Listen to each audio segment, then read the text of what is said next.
पश्चिम बंगाल चुनाव से जुड़ी इस वक्त की एक और बड़ी खबर आ रही है और खबर को ध्यान से सुनिएगा और समझिएगा। बीजेपी आईटी सेल के हेड अमित मालवीय ने दावा किया है कि ममता के चुनावी रणनीतिकार प्रशांत किशोर ने मान लिया है कि पश्चिम बंगाल में बीजेपी जीत रही है। अमित मालवीय ने एक ऑडियो क्लिप जारी किया है। यह कट एंड पेस्ट जॉब है, यह बात भी समझ लीजिएगा।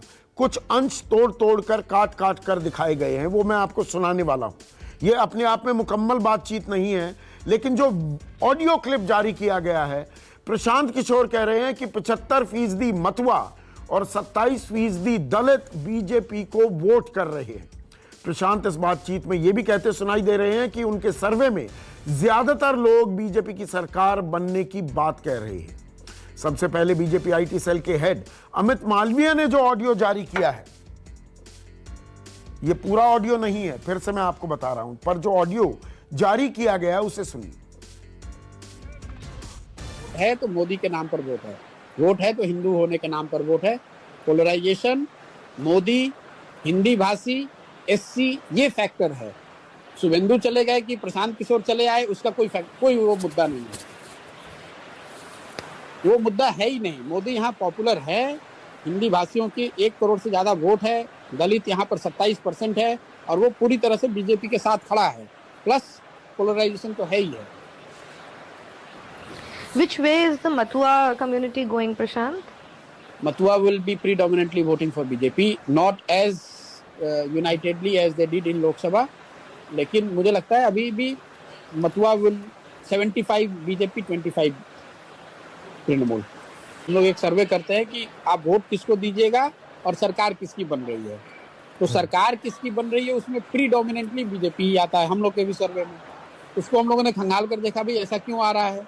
ऐसा इसलिए आ रहा है कि जो बीजेपी को वोट कर रहा है वो तो कह ही रहा है कि बीजेपी की सरकार बन रही है। जो लेफ्ट को वोट करने वाले 10 से 15% लोग हैं, उसमें करीब 2/3 लोगों का ऐसा मानना है कि बीजेपी की सरकार बन रही है।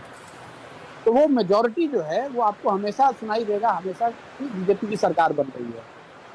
लेफ्ट का जो आदमी है वो सोचता है कि भैया कुछ भी हो, बीजेपी आ जाएगी तो हमारी दुकान खुल जाएगी, कम से कम अभी ममता को तो हारना चाहिए। एक जो उसका सब्सटेंशियल तो परसेप्शन की बात हो गई, जो सब्सटेंशियल इशू ग्राउंड पे है, जो लोग हम लोग समझते हैं बाहर जो बंगाल में नहीं पहले आए थे तो भाई बीजेपी का नीचे ग्राउंड पे वर्कर नहीं है, ऐसी बात नहीं है। ग्राउंड पर बीजेपी के बहुत वर्कर हैं और वो सारे वर्कर लेफ्ट से इंपोर्टेड हो सकते हैं, लेकिन वो डेडिकेटेडली आज बीजेपी के लिए काम कर रहे हैं। तो कोई ऐसा एरिया नहीं है बंगाल का, 1-2 जिला अगर छोड़ दे आप, जहाँ पर कि बहुत मजबूत काडर बीजेपी का नहीं है। Prashant, then who's voting for Trinamool? Because you're saying the Mathuas are voting for the BJP, the Dalits are voting for the BJP, OBCs are voting.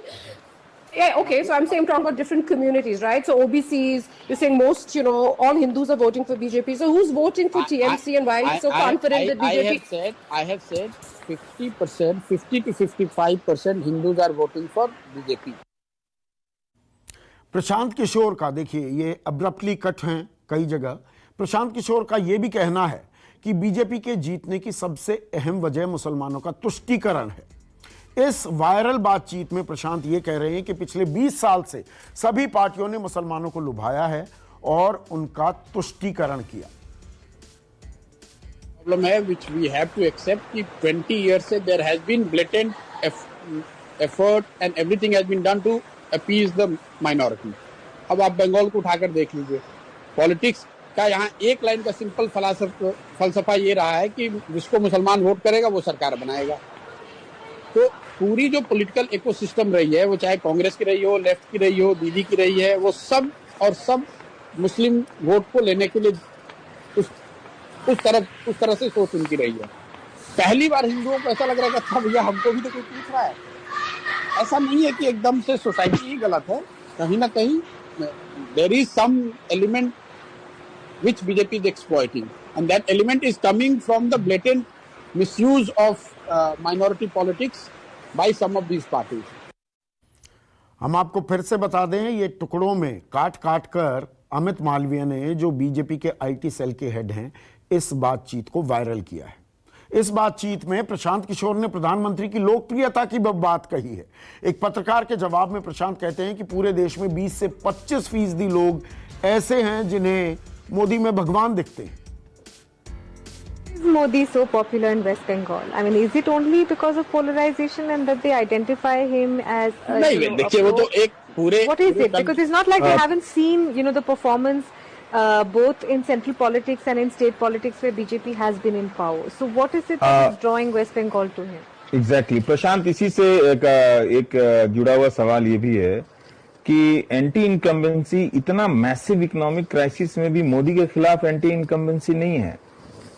नहीं है जी, क्योंकि जहां एक चीज आप देखें कि बंगाल में मोदी पहले तो एक बात है कि मोदी का एक कल्ट है जो कि बन गया है पूरे देश में, जो कि द डिग्री कुड वेरी, लेकिन 10%, 15%, 20%, 25% ऐसे लोग हैं जिसको मोदी में भगवान दिखता है। चाहे सही दिखे गलत दिखे वो एक अलग बहस का मुद्दा हो सकता है। स्पेशली जो यहाँ हिंदी भाषी है वो मोदी का सपोर्ट का कोर है।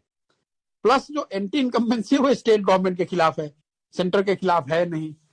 और मोदी है पॉपुलर, यहाँ काफी पॉपुलर है। अगर आप लीडर का हम लोग सर्वे कर रहे हैं तो मोदी और Mamata are equally popular, which is a very big thing. Modi is very popular. यहाँ पे मोदी पॉपुलर इसलिए भी है, आप देखिए बंगाल ने बीजेपी का स्वाद अभी चखा नहीं है, तो वो एक फैक्टर है कि 30 साल 35 साल से जो लोगों ने नहीं देखा है, तो उनको लग रहा है कि बीजेपी कुछ ऐसा चीज है, कुछ ऐसा कर देगी जो कि हम लोगों को पहले अभी तक नहीं मिला है। तो लड्डू जो टेस्ट नहीं किया है वो वाली बात है कि उसको टेस्ट करना चाहते हैं, उसको लोग जाकर देखना समझना चाह रहे हैं, वो एक फैक्टर है। मोदी की मीटिंग्स में भीड़ आ रही है, उसका एक कारण ये है कि मोबिलाइजेशन भी बड़े स्तर पे होता है, प्लस मोदी पॉपुलर भी है, इसमें कोई दो मत नहीं है। तृणमूल के खिलाफ गुस्सा है, वो एक फैक्टर है। पोलराइजेशन है, वो एक फैक्टर है। और मोदी की पॉपुलैरिटी है, ये तीनों चीज। उसके ऊपर से फिर बीजेपी की अपनी जो इलेक्टोरल मशीनरी है, लेकिन बेसिक ये तीन चीज ही है। Polarize anti incumbency against Trinamool, that has opened the door for Trinamool BJP, their ability to polarize and SC votes. तो ये ममता बनर्जी के मुख्य चुनावी रणनीतिकार प्रशांत किशोर का वायरल हुआ ऑडियो है। अब काट छांट कर तो किया गया है, लेकिन काट छांट में भी जो बातें कह रहे हैं प्रशांत किशोर, इसमें बीजेपी की बातें जरूर खिल रही होंगी। लेकिन अब प्रशांत किशोर ने ट्वीट किया है, और ट्वीट कर प्रशांत किशोर क्या कहते हैं, मैं फिर कहता हूं बीजेपी 100 का आंकड़ा नहीं छू पाएगी। ये 3 महीने 4 महीने से लगातार इस बात पर अड़े हुए हैं, डटे हुए हैं प्रशांत किशोर कि 90 से 105 के बीच बीजेपी लेकर आएगी। अब वो कह रहे हैं 100 का आंकड़ा भी नहीं छू पाएगी। और इस बातचीत में शामिल होने वाली पत्रकार रोहिणी सिंह ने भी ट्वीट कर दावा किया है कि चर्चा के दौरान प्रशांत किशोर ने कई बार कहा ममता जीत रही हैं और वो अपनी भविष्यवाणी पर अडिग हैं कि बीजेपी 100 सीट भी पार नहीं कर पाएगी। ये रोहिणी सिंह हैं, वरिष्ठ पत्रकार हैं, और जो पत्रकार इस बातचीत में शामिल हुए थे उनमें ये भी एक थी। मेरे साथ इस दिलचस्प राजनीतिक घटनाक्रम को ट्रैक कर रहे हैं अमित कुमार, मेरे सहयोगी जुड़ गए हैं।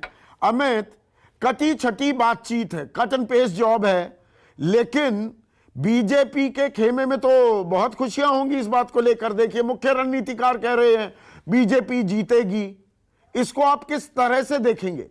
अच्छा कट एंड पेस्ट जॉब है या ये एम्बैरसमेंट है प्रशांत किशोर के लिए, या तृणमूल की ये भी अपने आप में एक चुनावी रणनीति या एक दांव खेला है क्या प्रशांत किशोर ने?